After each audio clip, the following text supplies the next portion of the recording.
Bon, ben, vous pouvez par exemple taper dragster, public domaine entre guillemets, et des images supérieures à 2 mégapixels. Et en fait, peu importe ce que vous prenez comme photo, tant qu'il y a des couleurs différentes dedans, des éléments de couleurs différentes. Et je trouve que la première photo ici est pas mal parce qu'il y a quand même pas mal de couleurs différentes.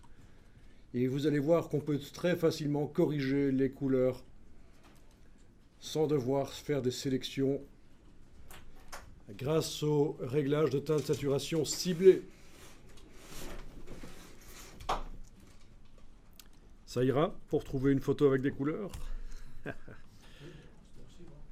t'appelles ça comment? Comment je peux nommer mon répertoire? Je vais mettre ça dedans. Donc, teinte saturation ciblée.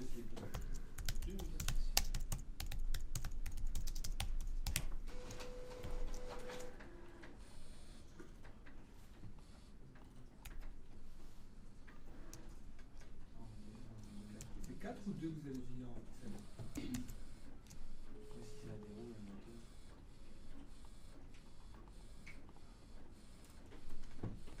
Bon, j'ai jamais testé avec cette image, mais ça devrait fonctionner.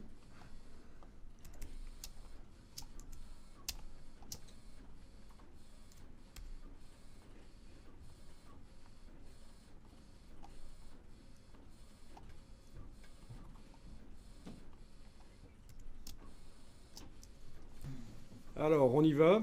On zoome sur le brol à roulette.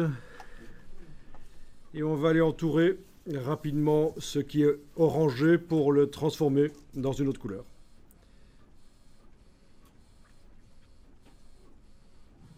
En n'essayant pas d'aller contre.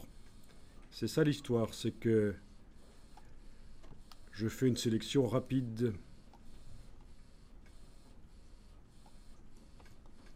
On pourra changer la couleur n'importe où. Oui, ici j'ai pris les bonhommes avec, mais après si je veux pas qu'ils soient si je veux qu'ils soient pas modifiés par la suite, ce sera possible.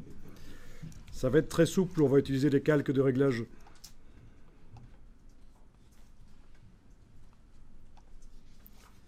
Donc voilà, on va aller mettre un calque de réglage de type teinte saturation. Il va utiliser la sélection qui est actuellement active, elle va être transformée en masque de fusion automatiquement. Donc menu calque, nouveau calque de réglage teinte saturation, ou vous y allez par le bas de la palette des calques, c'est la même chose. Ok, voilà. Donc comme prévu, et ça ne va agir que sur la zone qui était sélectionnée.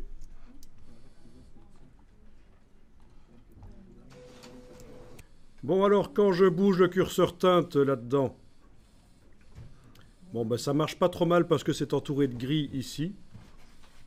Mais on a quand même des problèmes, vous voyez ici? Ouais, moi j'ai le bleu aussi. Voilà, forcément. Bon, là où c'est gris autour, ben, ça ne peut pas changer de couleur quand je fais ça. Par contre, là où ça touche à une autre couleur, clairement, ça ne marche pas. Donc, ce n'est pas la bonne solution ici. Je remets à 0. Il va falloir que je cible. Il va falloir qu'à la place de global, j'indique que je vais, par exemple, modifier ce qui est... Ben, il n'y a pas orangé, donc vous choisissez jaune, par exemple. Voilà. Et à partir de là, quand vous bougez le curseur teinte, ça devrait bouger uniquement les jaunes. On est d'accord? Bon, alors allez-y, corrigez assez bien. Par exemple, je me mets sur moins 160 ici, sur moins 160, et je vois que j'ai réussi à transformer l'orangé en une teinte bizarre. Mais en fait, ce qui se passe, c'est que tout n'est pas modifié. Il va falloir qu'on aille cibler encore mieux la couleur qu'on veut changer. Donc vous voyez, j'ai mis sur moins 160 en teinte, en ayant ciblé les jaunes. Alors ce que vous allez faire, c'est agrandir la boîte par sa petite case en bas à droite. Comme ça, c'est quand même plus précis. Par sa petite case en bas à droite, vous agrandissez la boîte et vous avez quelque chose de plus précis au niveau des positionnements des indicateurs, forcément. Bon, et c'est ici que vous allez pouvoir cibler. En fait, sur toutes les couleurs possibles dans cette image, c'est la barre du dessus, c'est l'arc-en-ciel du dessus. Sur toutes les couleurs possibles dans cette image, c'est ce jaune-là actuellement qui est modifié. Également un peu le vert là comme ça et l'orangé comme ça. Mais en fait, l'orangé de base, il est plutôt comme ça. Hein. Donc je vais déplacer en mettant le pointeur ici, cliquer, glisser, je déplace. Et vous devriez voir que ça influence en bas. Vous voyez que ça marche mieux tout de suite. la transformation de couleur. Ouais. Donc on cible. Alors le principe de ça, c'est qu'on cible plus ou moins large, parce qu'on peut aussi aller bouger un indicateur pour resserrer ou élargir. Et alors les indicateurs ici à l'extrémité, c'est la transition. C'est totalement modifié, comme vous le voyez ici, l'orangé chez moi devient bleu totalement. Et au fur et à mesure qu'on s'éloigne vers ces indicateurs extérieurs, ça devient de moins en moins modifié. Donc ça permet d'intégrer la correction à l'image. On va tester avec d'autres parties d'image. Par exemple, cette longue bande de couleur immonde à l'arrière, là.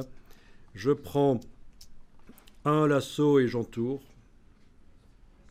Voilà. Vous voyez qu'on a des personnages rouges et jaunes qui sont avec. On va voir si on arrive à ne pas les modifier. Des petits bidons jaunes aussi. Ces petits bidons de nitrogène. Vous avez fait votre sélection? Attends, parce que là, moi, j'ai mes bonhommes qui sont devenus des schtroumpfs. Quoi, les bons hommes, les premiers, là, sont devenus des schtroumpfs? Les petits bonhommes, ils sont devenus des schtroumpfs. Mais c'est normal, ils étaient dans la sélection. Si tu veux pas qu'ils soient sélectionnés, bon, là, je désélectionne ma zone et je vais retravailler dans le masque ici. Dessiner en noir sur eux, pour qu'ils ne soient pas modifiés par le calque de réglage, évidemment. Ben oui. Effectivement. Ah, celui-là aussi, d'ailleurs. Voilà.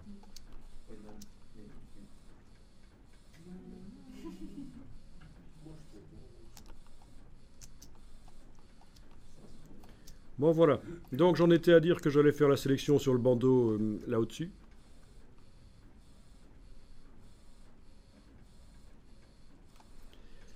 Calque de réglage de type teinte saturation,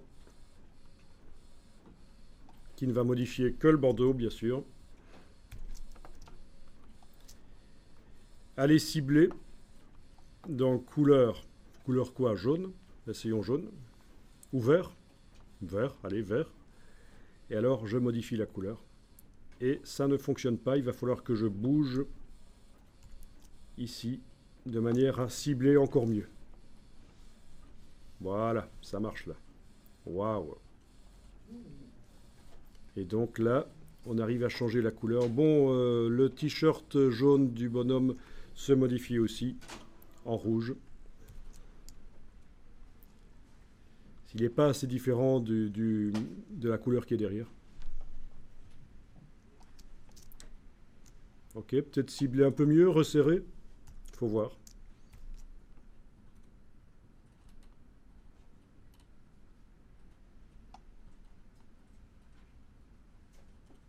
Donc ça va être difficile, hein. Il va falloir jouer avec le masque de fusion là pour que le t-shirt jaune ne se modifie pas, parce que c'est très difficile de cibler la couleur derrière sans que ce t-shirt jaune se modifie. Donc dans ce cas-là, on ne s'ennuie pas. On va y aller sur le masque de fusion. Ouais, vous voyez, c'est pas évident, hein. Soit le fond n'est pas complètement modifié et le t-shirt jaune reste jaune, soit le t-shirt se modifie et le fond derrière, ouais, c'est pas bon. Donc, il arrive un moment, il ne faut pas essayer.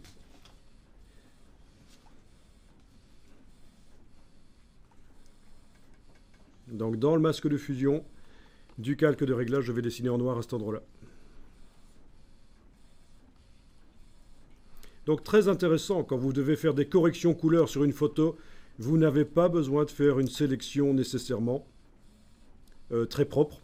Vous faites un truc très rapide et vous ciblez avec l'outil de correction teinte saturation ciblée.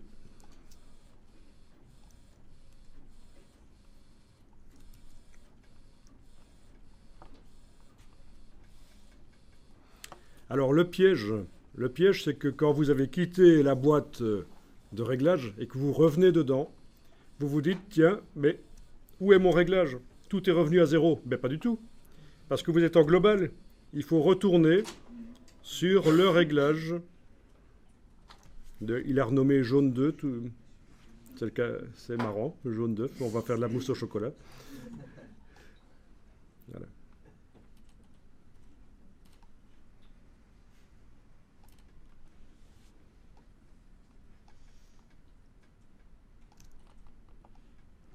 Bon, ça c'est bien.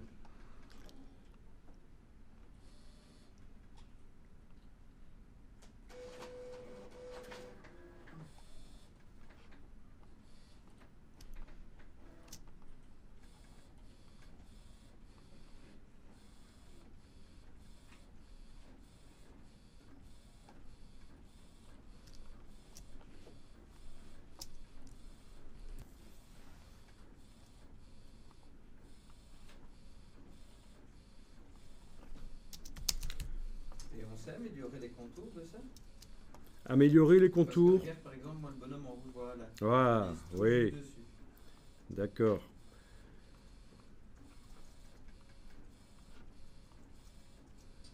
Oui.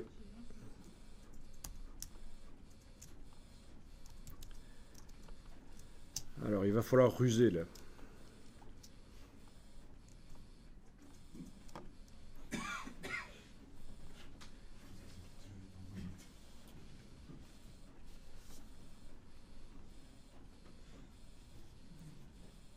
Bon, peut-être mieux ciblé, mais malgré tout, ça n'aide pas beaucoup.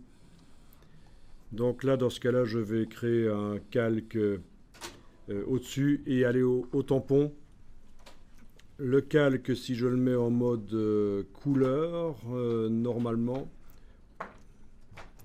quand je vais dupliquer la couleur, ça va modifier ce qu'il trouve en dessous. Voilà, déjà ça, c'est déjà pas mal. Sinon au tampon, voilà.